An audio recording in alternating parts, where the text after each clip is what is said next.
This is vlog post number 3 by JC Andrijeski on the Shield Allie's War Book 2 book tour. Hi, this is JC Andrijeski, and this is the third post for the Shield Allie's War Book 2 blog tour that I'm doing with Bewitching Book Tours. And today I'm going to talk about Allie and Revik. So, Allie and Revik, what to say about them? They've had kind of a stormy relationship pretty much from the beginning, mostly because they're both terrible communicators. I think they both kind of assume the worst in a lot of ways, which isn't always a good thing, as people know. At the beginning of S.H.I.E.L.D., which is the second book, I hope this isn't too much of a spoiler for people, but at this point, Allie finds herself married, and the way they got married is sort of complicated and has a lot to do with seer physiology and the fact that they can actually marry someone very quickly and almost unintentionally, in the case of Allie and Revik, if they have a very strong connection to one another. In their case, it was really they'd only known each other for about a week and accidentally found themselves married. At the beginning of book 2, you've actually got Allie and Revik kind of faced with that marriage and what it really means to both of them, which is rather different things given their different backgrounds and assumptions about what marriage even is. And them trying to sort that out, as well as Allie learning about seer marriage and what some of the ramifications of that are, which are pretty severe. And also due to some of the things that happen in the first book, you've got Allie kind of dealing with, well, both of them really dealing with the repercussions of some of Revik's rather male reactions to his fears of marriage. It just made sense at that point, and I definitely got pulled into writing it where they kind of lay their cards on the table pretty early on in this book. There isn't as much of the dancing that you see in book 1. At that point, they both pretty much had it.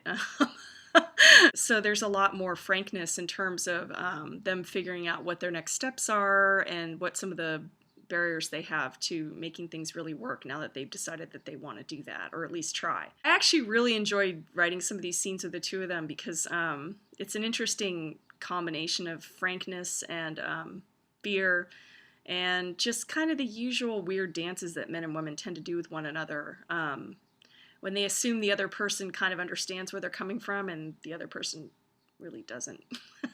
Might sound strange, but in a weird sort of way, it kind of got me a little more sympathetic, I think, to the male point of view. Just in terms of Allie's capacity to tell stories in her head about what's going on based on very few clues from Revik himself, and often without him having actually said anything remotely close to what she thinks he might be doing in his head.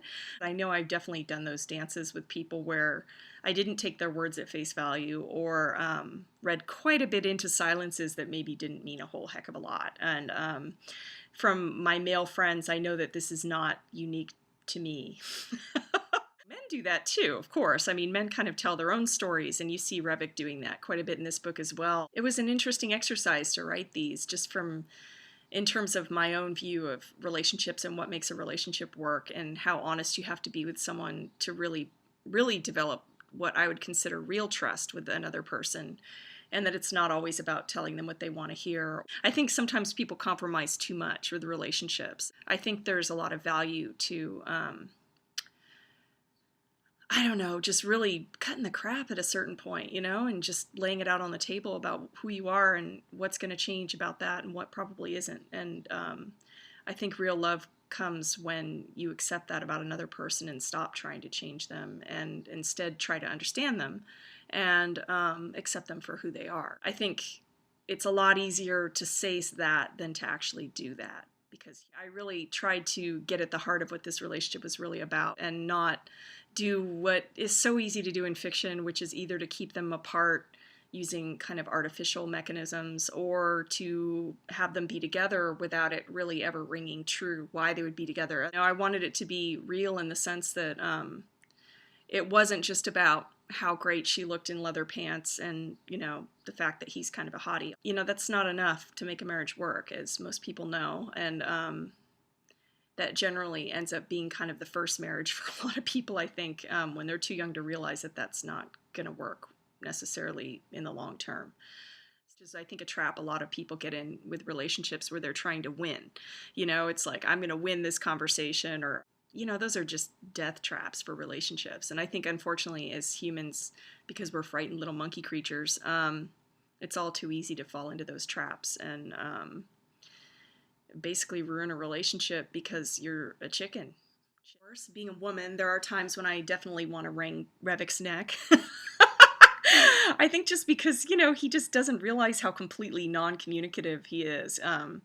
He says one or two words and thinks that that's going to cut it, when really, at that point, a lot more needs to be said, or at least from a female perspective, I should say, there needs to be a little more said to make his position clear. But you got to hand it to him for trying, because he really does try, and this is not something that comes easily to his character. He's not someone who's well-versed in relationships. He's not had a lot of really long-term connections with anybody. Even in terms of friends, doesn't have a lot of people he opens up to, which unfortunately has been the case for a number of men that I've known in my life. I think it's harder for them to kind of be vulnerable around other people, whether it's their male friends or their female friends. So sometimes their communication skills when it comes to intimate issues can be rather lacking. And in this case, because Revik's a fictional character, of course, I could take that and exaggerate it and kind of play with it a little bit. Allie definitely isn't the most communicative person in the world either. Her lack of communication tends to come more from pride, or, sort of protecting herself by assuming the worst and refusing to let herself believe that there might be something else going on there besides just a rejection of some kind.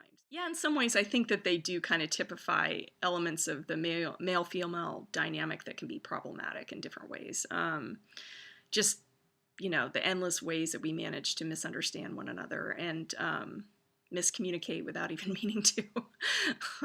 So this is the end of vlog post number 3 for the Shield Allie's War Book 2 book tour with Bewitching Book Tours. Hope you enjoyed it. I had fun doing it, and stick around for the prizes and some of the giveaway stuff that we're going to be doing for the rest of the tour. I hope that you enjoy the rest of the posts. I'm going to be doing a few more on the Allie's War world and the characters, and yeah, hope you like them. And see you at some of the other stops. Thanks for coming by. Oh, and yes, I will keep up the monkey tradition. Yeah, I'm not sure why. I don't really have a good reason. Oh.